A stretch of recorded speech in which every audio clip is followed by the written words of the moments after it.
Aquele dia eu esqueci de avisar, a Carla disse que como ela, nesse horário, ela está no consultório, está saindo, às vezes ela não consegue chegar, porque lá na sala ela não pode ficar, porque ela subloca, né? Alguma coisa assim. Ela pediu para eu justificar e a semana passada eu tinha esquecido. Então, às vezes ela entra, está em trânsito, ou mesmo na casa dela, assim, acho que não abre a câmera, não. Ela disse que estava constrangida, eu falei, não, que isso? Fica à vontade, isso é de casa, tem problema para nós, né? Gente, então vamos dar continuação. Quem tem o livro físico aí, pelo menos na nossa edição aqui, é 128 a página. E nós estamos terminando de ver, foi bem longa, né, esse subitem aqui. A coragem de prosseguir em qualquer circunstância. Isso é bonito, né? Tem alguém aí que quer fazer um retrospecto?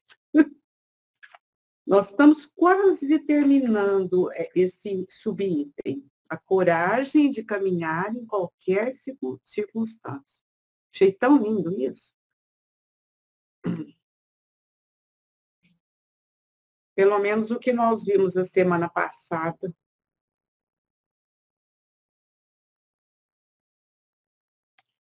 Que ela vai falando, né? Vocês me ajudam aí, né, gente? Por favor. Vou só puxar a prosa, tá?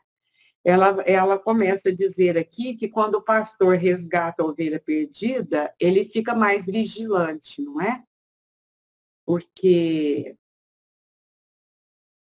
em relação aos demais, que ele fica de olho naquela, porque aquela lá já deu probleminha, né? E aí ele vai comparando conosco, até ele fala do nosso ânimo, da ânima, né? Até que nós fizemos aquela brincadeira lá, que ele falou. Mas lembra também que é muito importante, inadiável, nosso dever de prosseguir, né? Daí o título, a coragem de caminhar em qualquer circunstância, em qualquer preço. Achei muito interessante que realmente é um convite para nós, que às vezes nós temos dificuldades maiores, né?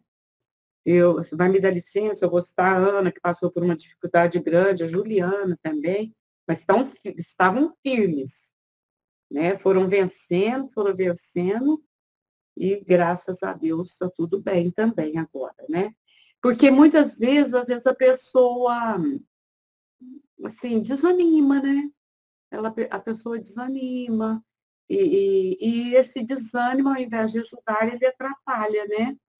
Depois também ela vai dizer aqui, ela faz uma distinção entre ocidental e oriental, né? Que o ocidental acostumou-se com os limites da emoção e acabou se adaptando aos prazeres da sensação, diferente do oriental, que ele é mais transcendente, né? Busca muita meditação. E ela fala que é necessário passar por todas as experiências que se nos apresentam, né? As que têm dificuldades e acertos para nós vencermos, né? O que mais, gente? Quer falar ou já podemos continuar? Ela toca novamente na sombra, né? Que é Isso que eu ia necessário. falar. Então né? fala, Ana, então fala. Não, pode falar, Marlene. Fala você, por favor. A gente tem que enfrentar, né, a própria sombra. Tanto o lado luz, como o lado obscuro, né? O lado mais escuro nosso, porque tudo está na sombra. Mas ela fala aí da sombra demoníaca, do eu demônio, né? Que nós temos em nós um eu anjo e um eu demônio. Então, esse enfrentamento, né, da personalidade, do ego com a sombra, gera conflito, porque a tendência do ego é camuflar a sombra. Ele não quer que a nossa sombra apareça, por orgulho, né? O orgulho é que nos leva a querer esconder a nossa sombra.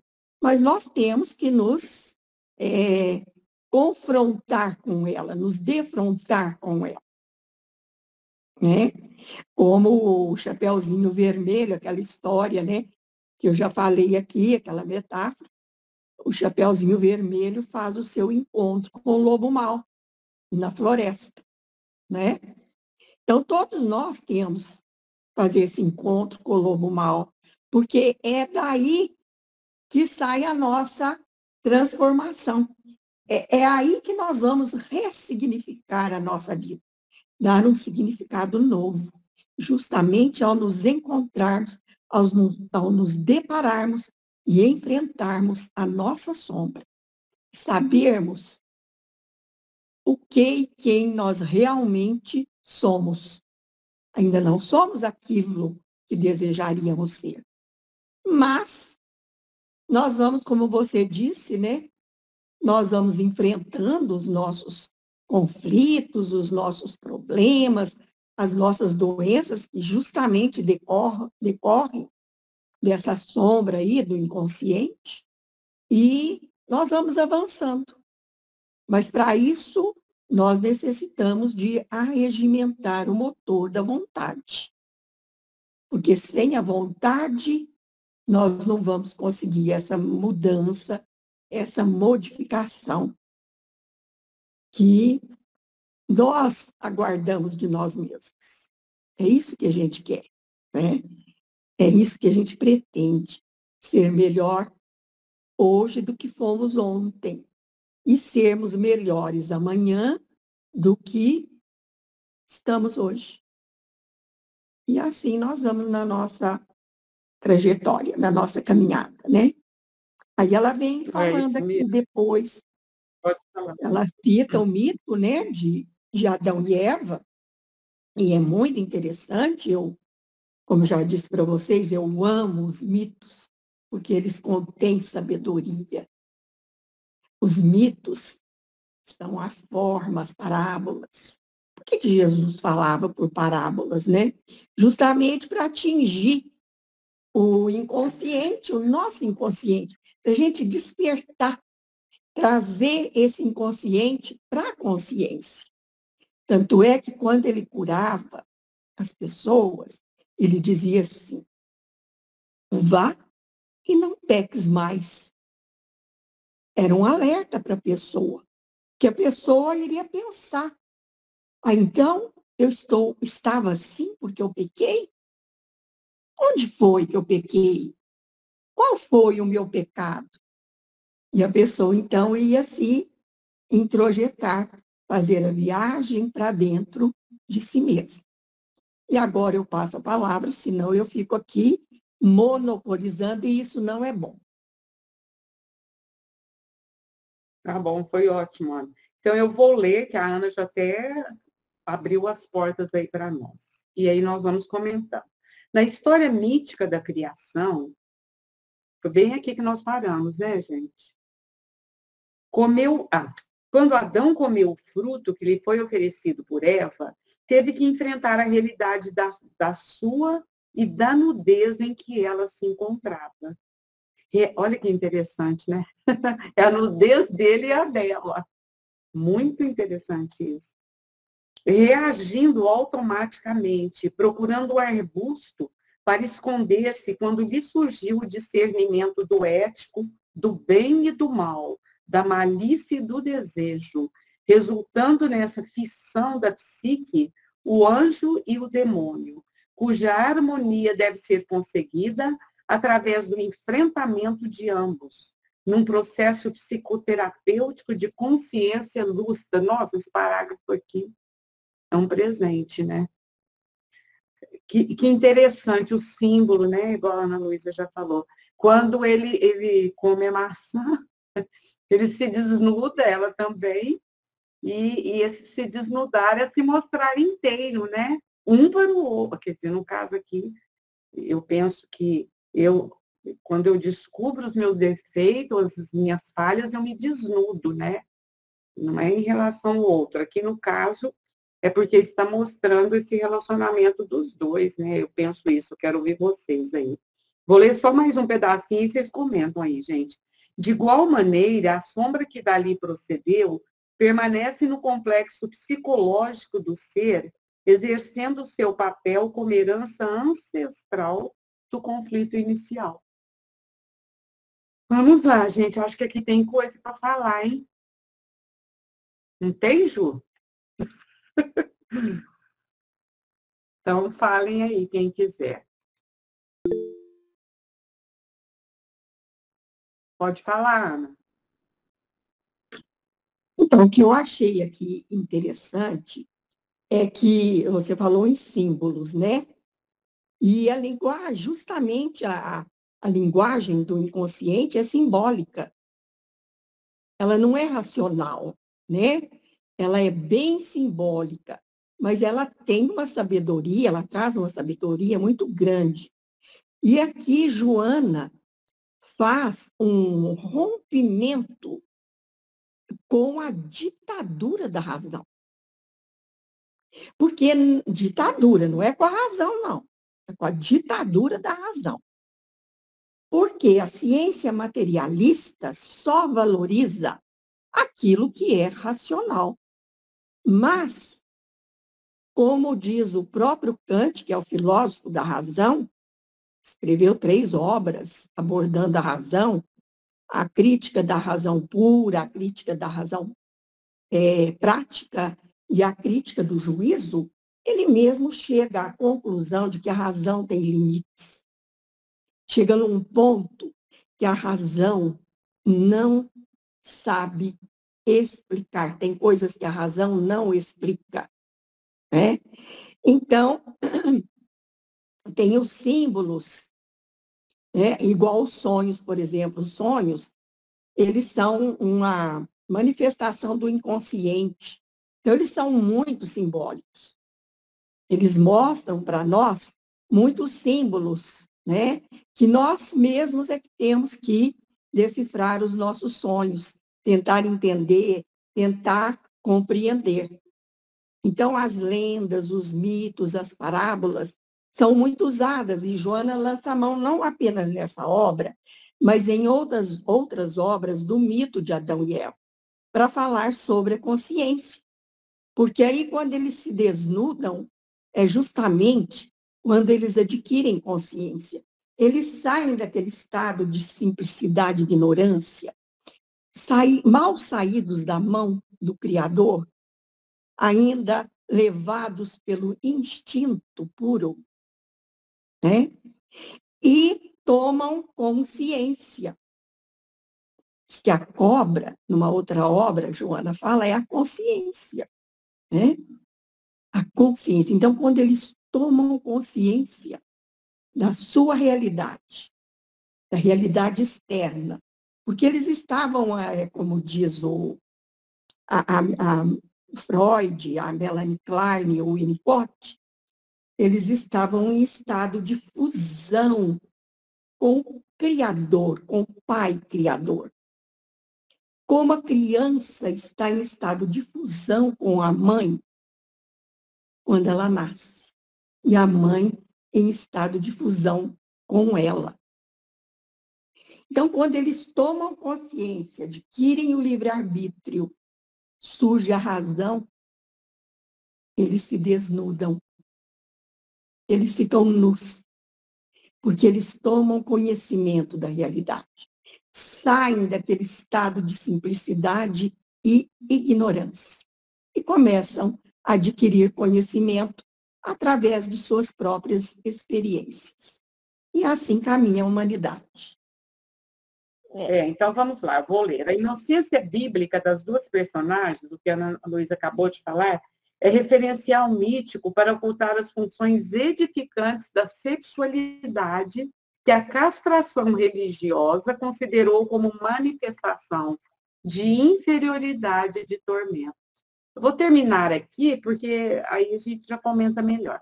A semelhança de outro órgão, o sexo tem as suas exigências que devem ser atendidas com a dignidade e o respeito que lhes são pertinentes. Quando o indivíduo se permitiu a corrupção de qualquer natureza, ei-la refletindo-se também no comportamento sexual que se torna válvula de escape para a fuga da responsabilidade moral. Desse modo, os desafios da sombra merecem observação carinhosa a fim de conseguir-se a sua integração no céu, não mais separando o indivíduo do ser divino que ele carrega no íntimo. Ai, que bonito, gente. Palavra aberta aí, para quem quiser dela fazer uso. Aí ele vai falar da função do órgão sexual, né? Que é tão importante quanto qualquer outro. Quanto qualquer outro, desde que sempre usado com dignidade, como qualquer outro. Às vezes a gente não usa bem os olhos, às vezes a gente não usa bem a boca, às vezes a gente não usa bem o nosso aparelho estomacal, os nossos braços, as nossas pernas. Entretanto, a igreja achou por bem castrar a função dos órgãos sexuais, o que deu uma encrenca danada, né? Que deu uma encrenca danada. Então, gente, falem aí, quem quiser, ajudem.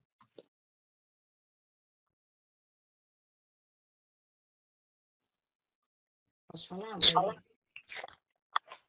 Então, aqui, quando ela fala assim, ó, que a sombra que precedeu lá daquele mito de Adão e Eva, ela usa um termo assim, que vem exercer o seu papel como herança ancestral do conflito inicial.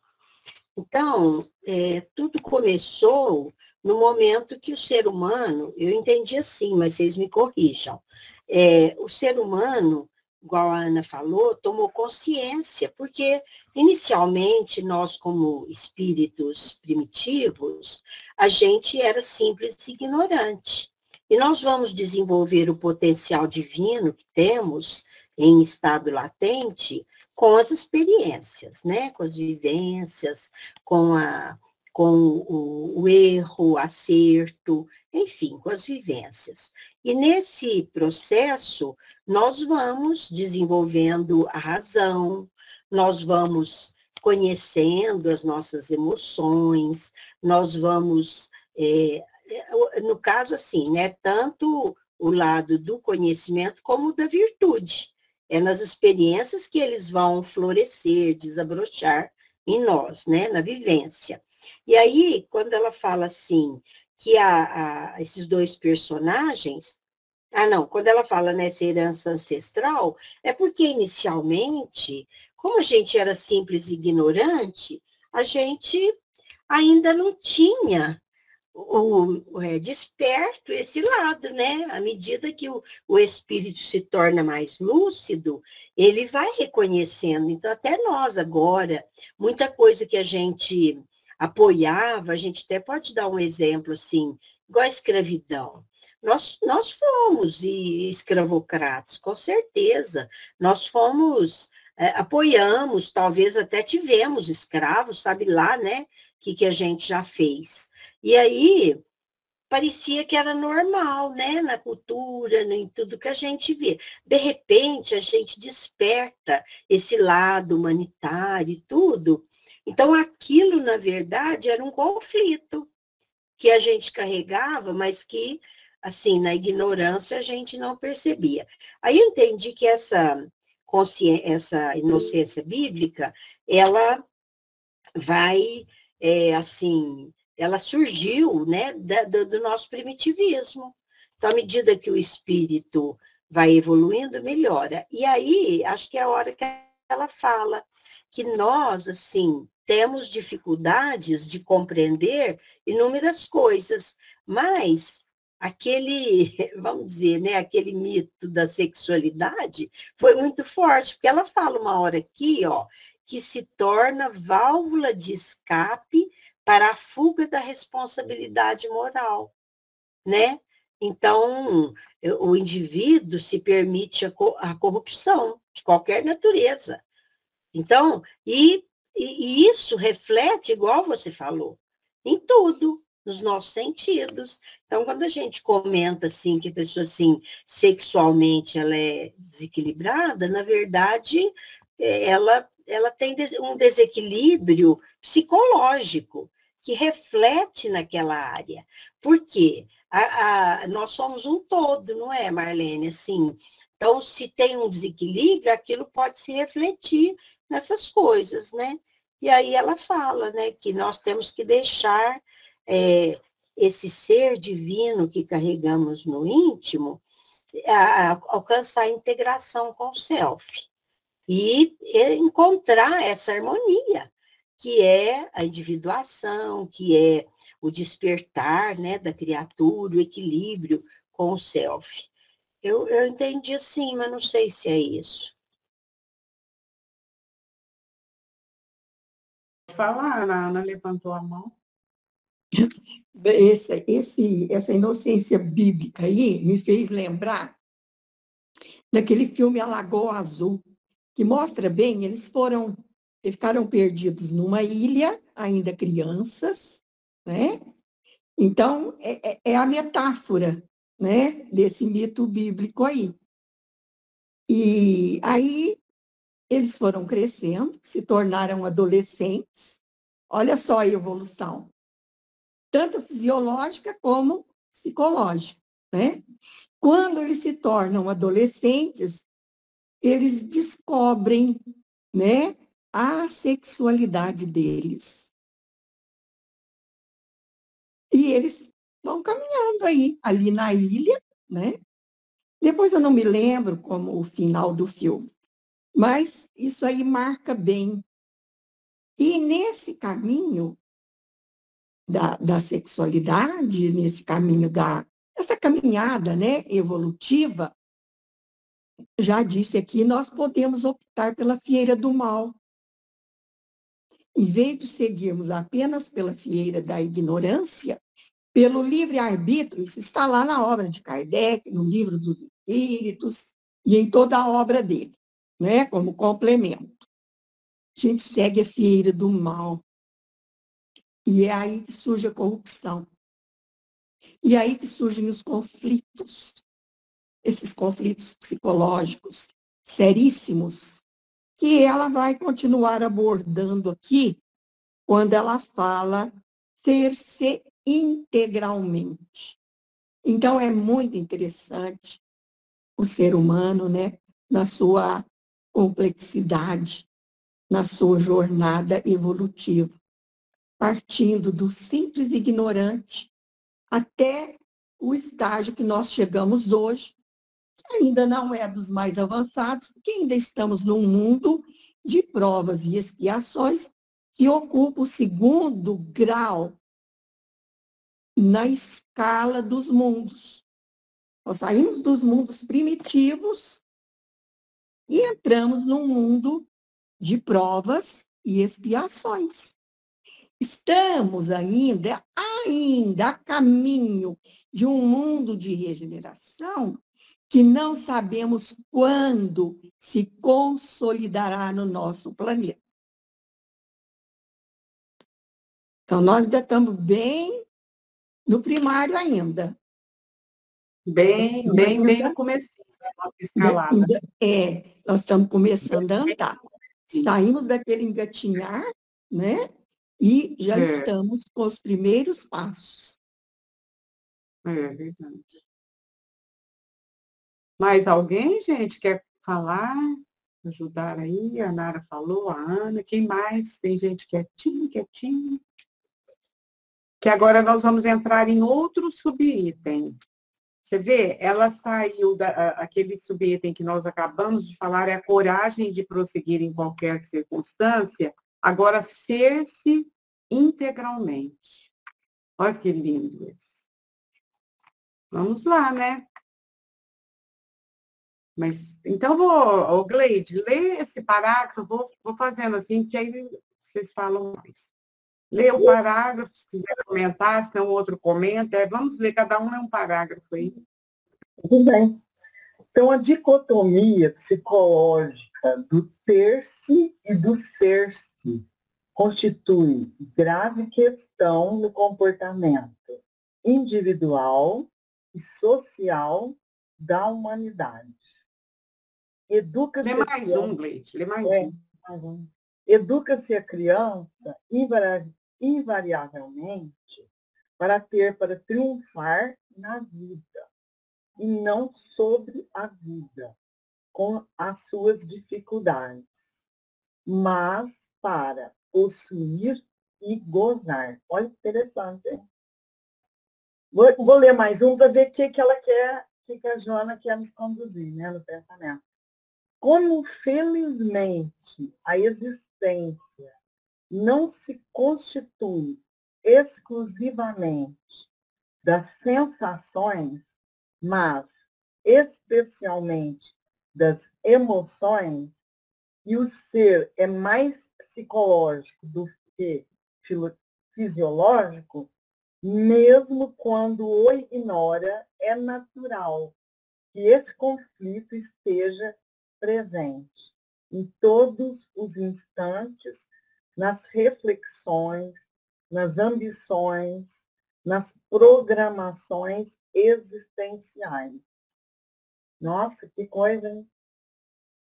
É muito interessante esse negócio do estudo das sensações e percepções, que são duas coisas diferentes, porque quando a gente fala em sensações, é mais físico mesmo, bem material. E percepção é com o espírito. Você percebe pelo espírito. É um outro tipo de nível, né?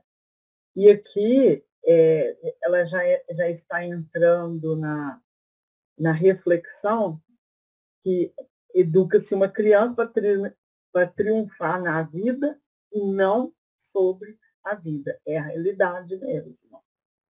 Então, importante, né? Nossa, importantíssima essa discussão, né?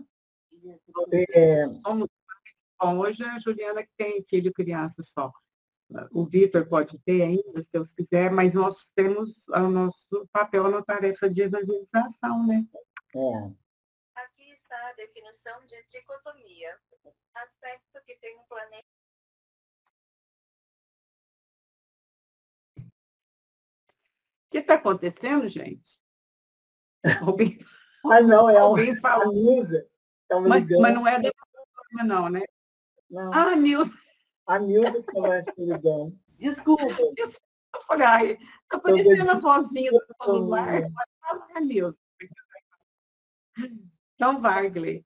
Como consequência, como consequência dessa falsa concepção, tem-se uma visão neurótica do mundo e de Deus, que teriam como função precípua exclusiva atender aos desejos, caprichos do ser humano, destituindo-o da faculdade de pensar e de agir, como alguém numa viagem fantástica por um país utópico, no caso, o planeta terrestre.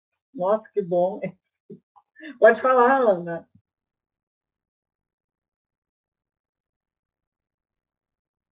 Liga o microfone. Fechado lá no seu áudio.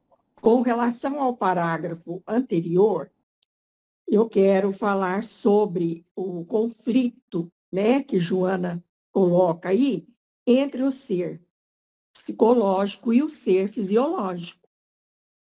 Então, há um conflito aí, olha, um conflito natural, presente em todos os instantes, nas reflexões, nas ambições, nas programações existenciais. Então, quando se fala em sensações, né, é mais com relação aos sentidos do corpo físico. Agora, quando ela fala em emoção, é mais com relação ao psicológico, né? Então, nem sempre os dois caminham juntos. Nem sempre o desenvolvimento fisiológico acompanha o desenvolvimento psicológico e vice-versa. Então, aparece esse conflito aí entre o ser fisiológico, orgânico, e o ser psicológico. Porque ela fala, felizmente, a existência não se constitui exclusivamente das sensações, mas especialmente das emoções. Então, a verdadeira vida é a vida do espírito. Quem sente, quem percebe, como a Gleide disse, é o espírito. O espírito percebe por todo o seu ser, né?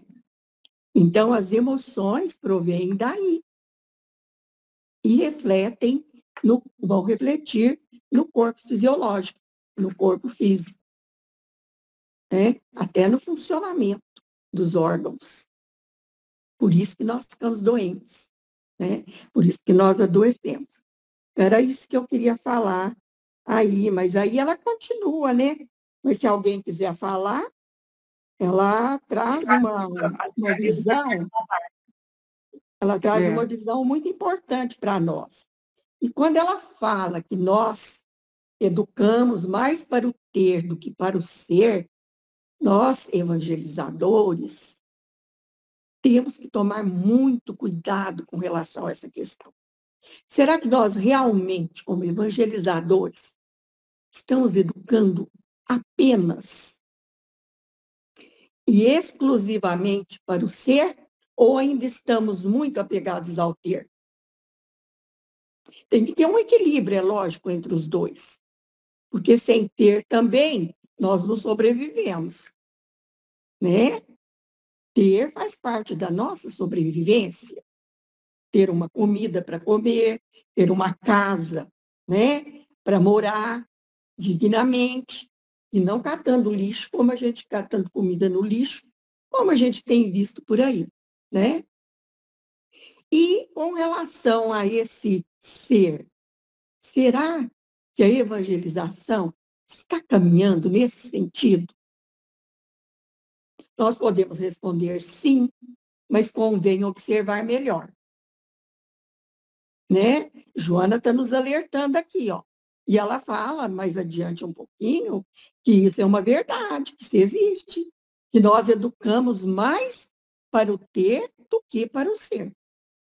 Então, ela está abrindo os nossos olhos para essa matéria, esse conteúdo, né, tão importante.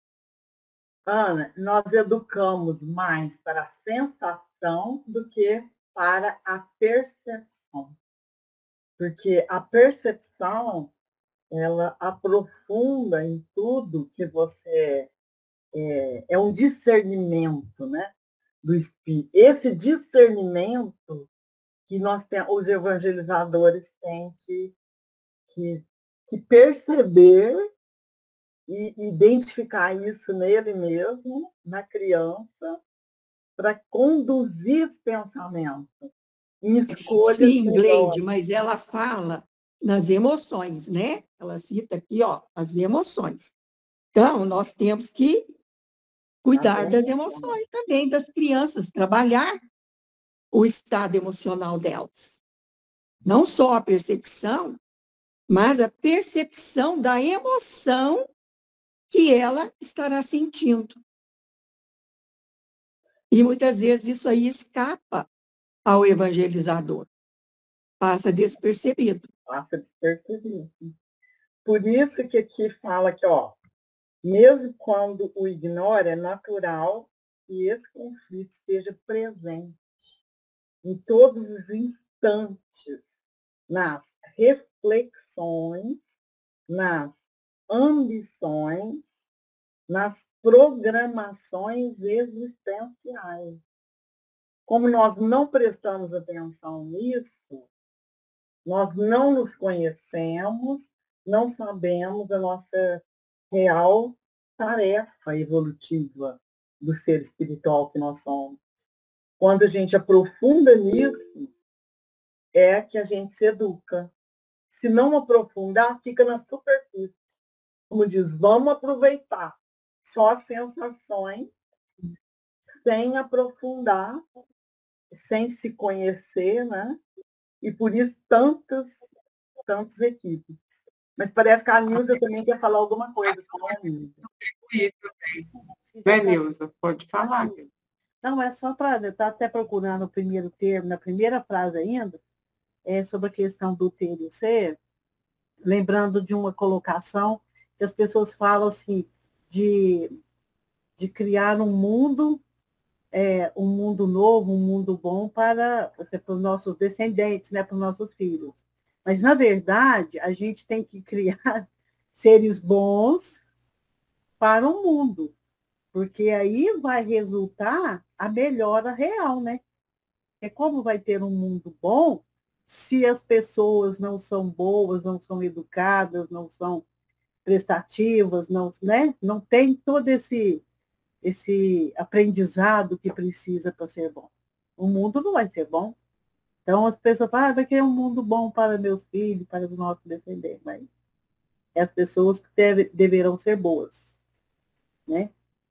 Bem, Nilce. Todo nesse sentido que vocês estão falando, né? Na parte do ser, a parte psicológica, né? E Isso mesmo. E eu levantei a mãozinha aí. Pode falar, Ana.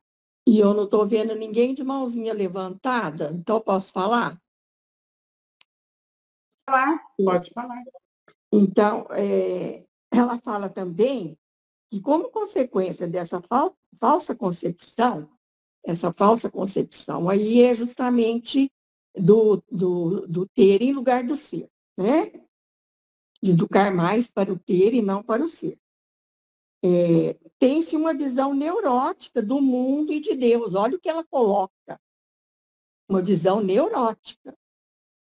Então, a semana passada, eu me lembro que eu falei para vocês que na estrutura do nosso psiquismo, né, na estrutura psicológica do ser, nós temos a neurose, a psicose e a perversidade. Não sei se vocês se lembram. Então, olha, postura neurótica. Quando nós falamos em neurose, 99, dizem os psicólogos, 99,9% da humanidade é neurótica. Então, só para vocês terem uma ideia, né? Então, nós educamos mais para a conquista desses desejos, desses caprichos, né? Conforme ela diz aí. Isso é uma utopia. Nós estaremos vivendo utopicamente num país utópico, que é o planeta Terra, que ela coloca muito bem aí, né? Então, vamos prosseguir. Isso, vamos lá. Ô, Nara, você continua? Estou seguindo a sequência da tela aqui, viu, gente?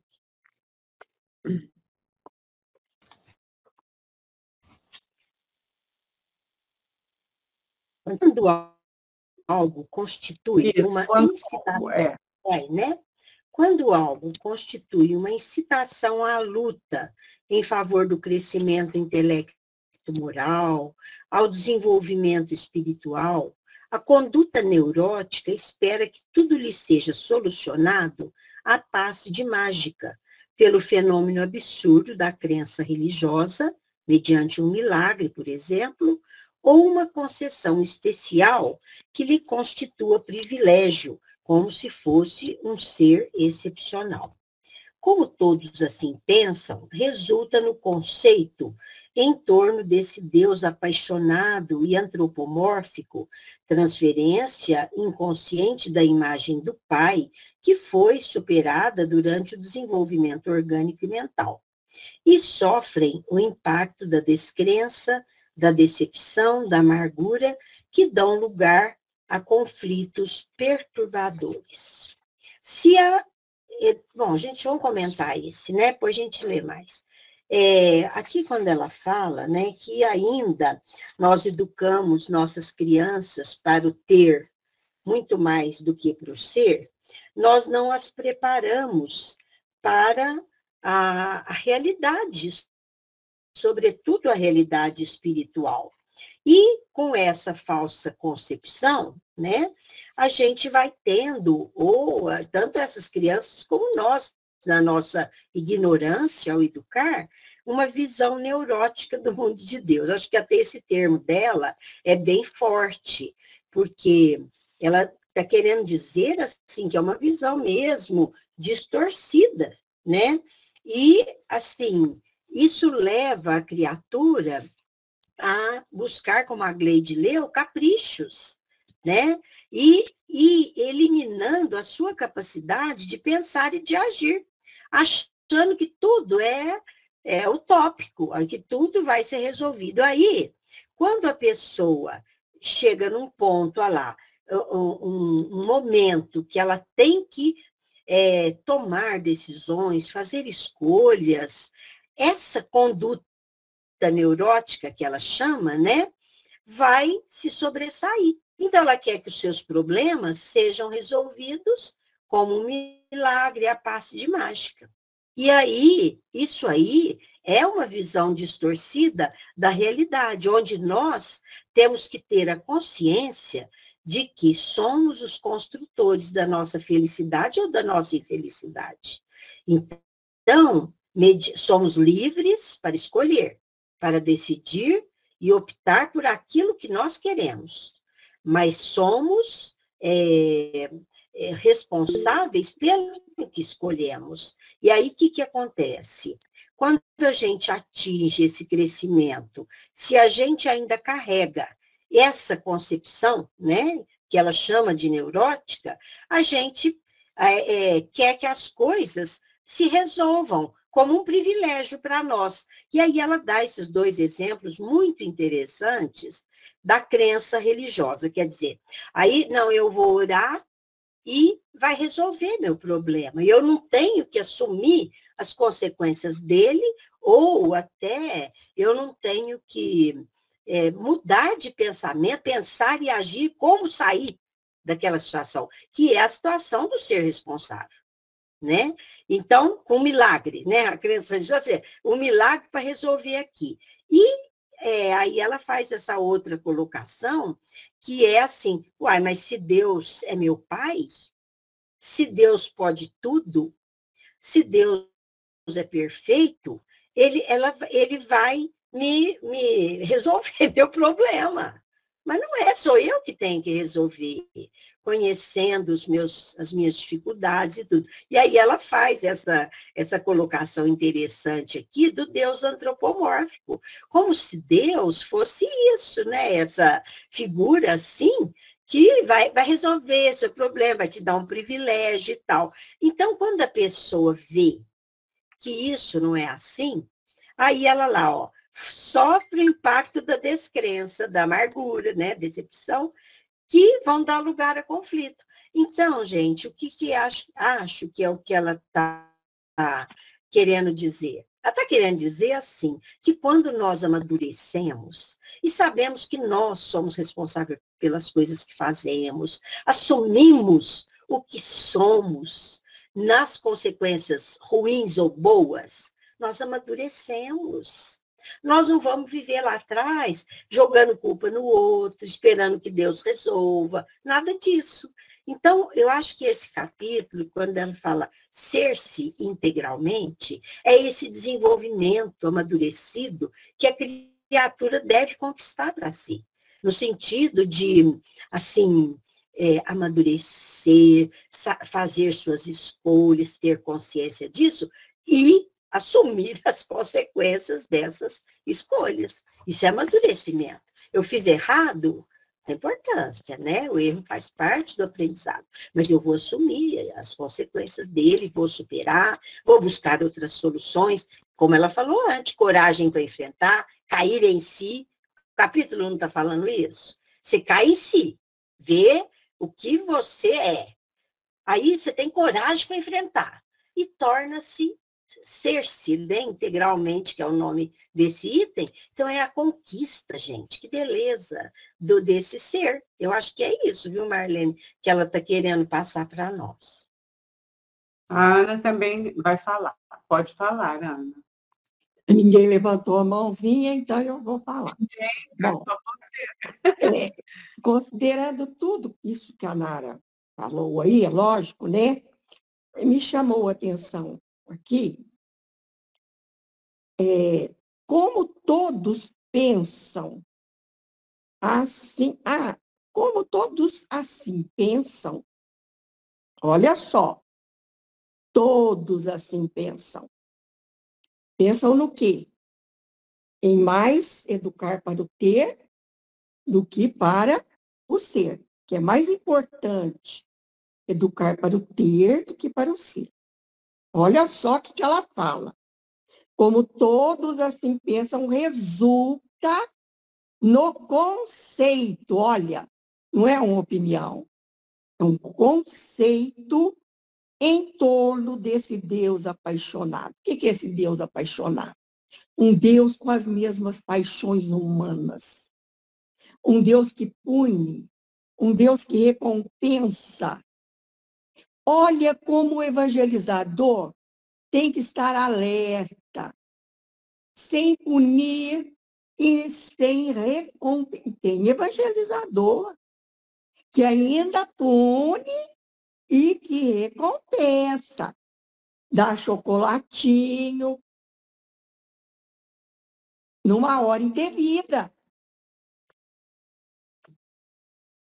Premia no final do ano aqueles que não tiveram nenhuma falta, sem nem cogitar ao certo por que aquele que faltou deixou de estar presente.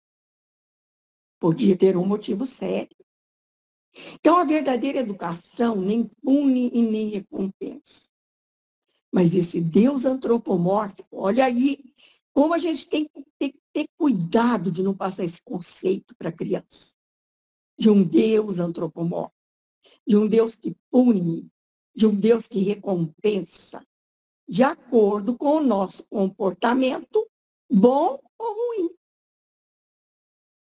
Então, minha gente, o que ela fala aqui, o alerta que ela faz é muito sério. Muito sério mesmo. Ana, no livro do Klinge, quando ele tem um texto que fala Deus não passa cola. E o Klinge fala que atende pessoas que estão querendo passar em concurso e falam que esse concurso ele vai passar, etc. E tal. Olha que interessante o comentário do Klinge. Bateu, essa semana eu estudei isso com a turma, e bateu com o Joana de Anjos. Olha que legal. Olha o que o Klinge fala. Muitos pensam que Deus atende a caprichos. Algumas pessoas tentam nos fazer acreditar que Deus nos obedece, não o contrário, e que nós podemos instruí-lo acerca da melhor maneira dele agir em nossas vidas. E essa crença infantil, olha o que eu me falo, essa crença infantil é tão forte em muitas pessoas que, quando não acontece do jeito que a pessoa ordenou a Deus, entre aspas, sua crença e fé entram em crise.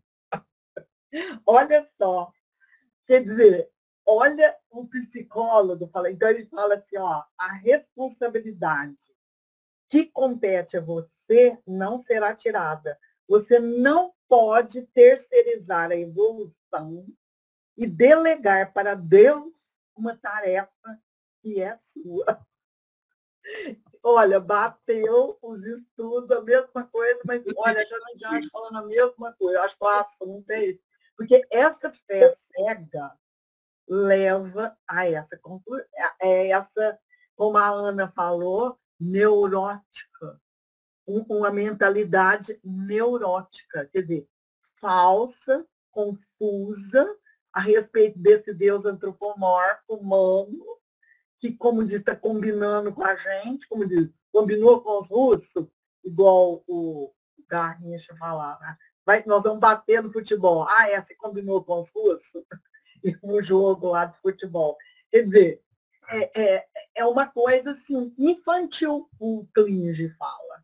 É uma coisa infantil da nossa mente. É a infantilidade, né? Então, tirar esse pensamento infantil e essa reflexão infantil desde a infância é muito interessante. Nós fazemos a criança refletir, né? Por isso que é conhecer, refletir. Tem que tirar em nós, né, Gleide?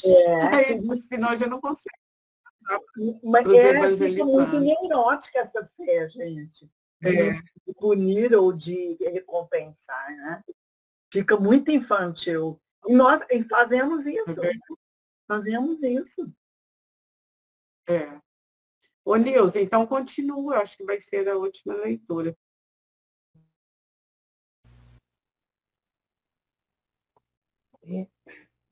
Se a educação, né? Se a educação infantil se preocupasse em preparar a criança para tornar-se um ser integral, sem fracionamentos, utilizando-se de todos os preciosos recursos de que é constituída, à medida que evoluísse, não experimentaria os tormentos das frustrações defluentes das lutas pelo ter e pelo poder.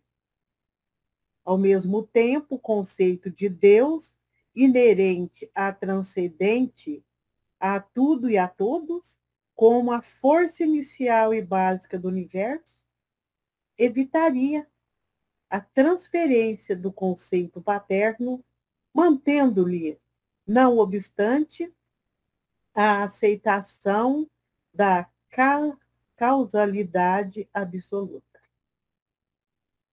Estou aqui, né? Então, aqui ou mais um pouquinho? Pode comentar, Nilza. Muito interessante, né?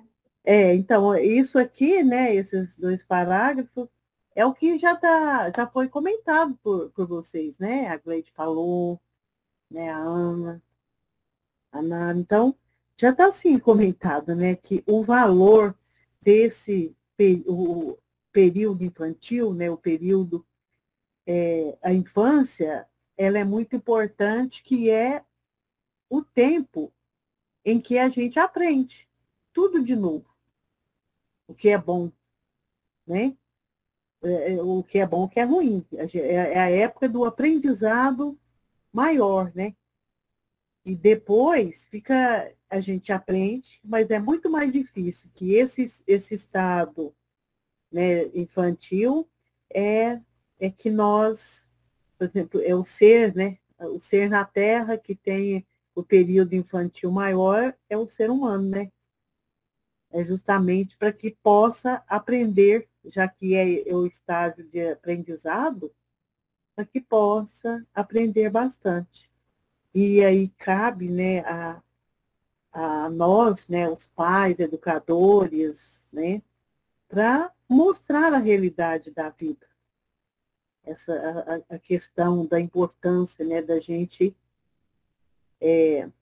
ser, né, do que a gente deve ser, primeiro lugar, né, e o ter também importante, como já citado, mas que precisamos dos 2 juntos, mas não podemos deixar de lado nunca a questão do nosso ser. É interessante que nesse estudo aí, sobre isso tudo que ela está falando, se a gente seguisse os passos que ela está nos propondo, a gente tiraria nós mesmos e os nossos evangelizandos do lugar da materialidade, que é o materialismo, que é o que atrapalha muito, né? Entretanto, nós não temos ainda essa lucidez, né? Eu estou dizendo de nós, que somos espíritas, que somos cristãos, né? E aí é extensiva a todos aqueles que se dizem cristãos. A gente se diz cristão, mas não vive como tal, né? Nós vivemos nesse lugar da materialidade. Pode falar, Ana. Ela nos chama atenção, que eu achei muito interessante, e eu falo sempre isso aqui também. Ela fala no conceito, qual o conceito de Deus que nós vamos passar para a criança. Então, o conceito do Deus imanente, que está em nós e está em tudo, e o conceito de Deus transcendente, acima de tudo, acima de todos. Então, esse conceito é importantíssimo. Deus imanente e Deus transcendente, Criador, Pai, Criador de todas as coisas. E muitas vezes fica-se apenas no Deus imanente. o evangelizador para no Deus imanente. Quando ele aponta, quem quer ver Deus, olha aqui. Deus está aqui. Esse é o Deus imanente. Mas tem um Deus transcendente. Um Deus que criou isso aqui. Isso aqui não é fruto do acaso. Tem uma causalidade. Ela fala ali, na causalidade. Então, é muito importante o evangelizador estar atento a tudo isso. Essa lição de hoje é para o evangelizador, chamando-lhe a atenção. O educador evangelizador, né? Vamos colocar aqui. Nós estamos num grupo espírita, estudando Joana de Ângeles. Então, atentemos para esse conceito de Deus. Qual o conceito de Deus que nós vamos passar para a criança? Qual o conceito do bem e do mal que nós vamos passar para a criança? Nós vamos passar o conceito maniqueísta? Que existe um bem e que existe um mal? Ou nós vamos passar aquele conceito de que não existe uma luta do bem contra o mal? Não. O mal é sombra, é a ausência da luz. O mal em si não existe. Ele só existe enquanto sombra. Então, são conceitos errôneos que eu tenho observado até nos encontros de evangelizadores. Me perdoem, viu, gente? A ousadia e a pretensão. Esses conceitos errados que os evangelizadores passam para a criança por falta desse conhecimento que Joana está trazendo para nós hoje. É muito importante. É muito sério tudo isso.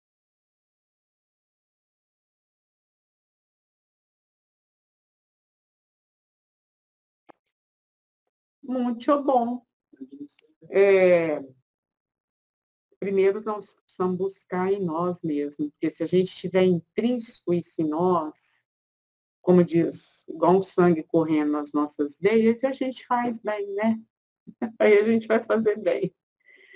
Mas foi uma tarde deliciosa, eu acho que todo mundo se aqueceu, a gente chegou bem friorentinho aqui. Parece que a gente até se aqueceu, não é? Eu me senti assim, gente.